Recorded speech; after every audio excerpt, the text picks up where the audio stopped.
guys! Welcome to another mini vlog. Today nga po is dadalhin natin sa clinic si baby para sa kanyang health checkup.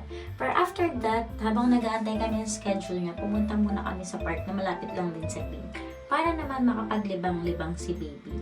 After nga nun is bumalik na kami sa clinic para dun sa schedule niya. Ayan mga Marcy, naglakad lang kami dyan.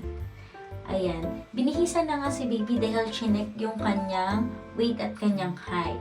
Habang ako naman is nag-fill up ako dito ng mga is-check pa sa kanya.